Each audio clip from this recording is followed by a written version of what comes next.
You talked about losing your owner mid-season, someone who you were very close with. Yeah. And so just imagine, play this game with me for a second. You lose your owner. You were personally very close to this man. You credit this man for a lot of what you accomplished in the NFL, for giving you a chance, for believing in you. So, like, I'm sure you see him as family to an extent. Absolutely. You lose him mid-season, and let's say you have four bad games in a row, Hmm. and fans are like, "Oh, Marcel sucks. Like this guy's terrible. What is he doing? He's averaging 2 yards a carry. He's not blocking. He's dropping passes. Like cut him, trade him. Get rid of him. We don't need him. He's bad." Earlier this past year, Charvarius Ward, our cornerback on the Niners, lost his baby daughter mid-season. I'm literally getting goosebumps right now just thinking about it. Yep. I am not a father. You are a father. Yeah. So you may resonate with this more than I can, but I certainly resonate to an extent of what it must feel like losing not only a child, but a baby, right?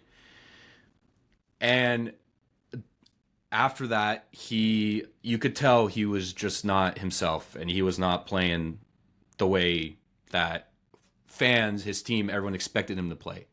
But nobody knew that he lost his daughter.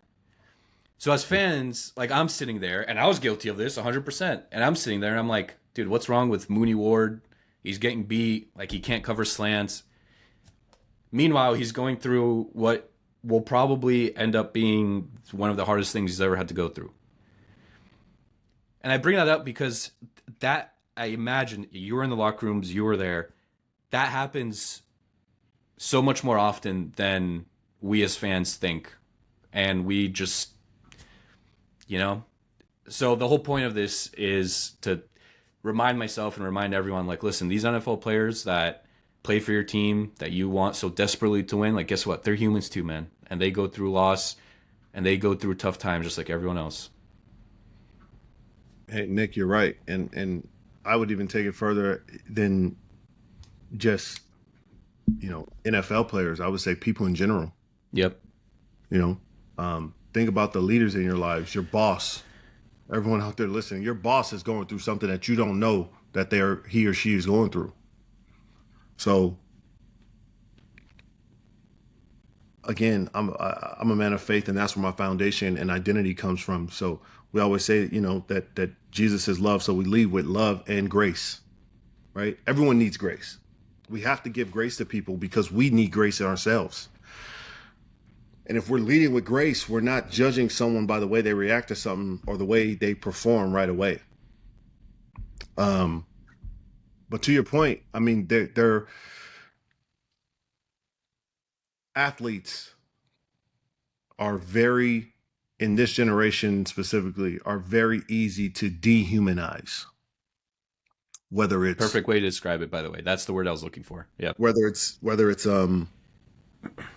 again social media or the presence of social media or sports media, which we hit on a little earlier. I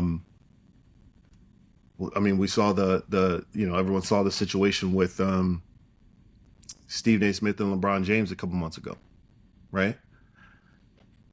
LeBron only reacts like that because he felt like he and his family were dehumanized by the media and by him, and he goes into protection mode, right? Because I am a human and I'm a father before I'm a basketball player, right?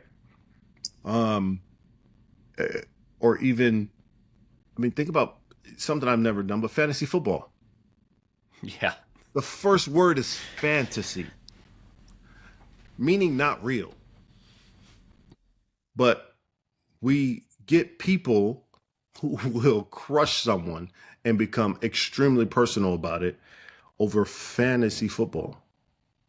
Real quick, I don't want to get into it, but I mean, sports betting is like, Sports betting, it is, I mean, we have grown men and women attacking and threatening college kids over sports betting. And it's been a problem forever. I mean, 100 years ago they were, it was on the street, and now we're looking at it where it's happening on online, and there's just more access to people, and it's a growing problem. We are attacking kids now. We're talking, this could be a 17, 18-year-old kid that you got a grown man is just like, I put my life savings on you and you let me down. Well, no, this kid is playing a game that he is still learning how to play. So again, it's easy to dehumanize athletes nowadays for so many reasons, and sports betting is another one that is low hanging fruit.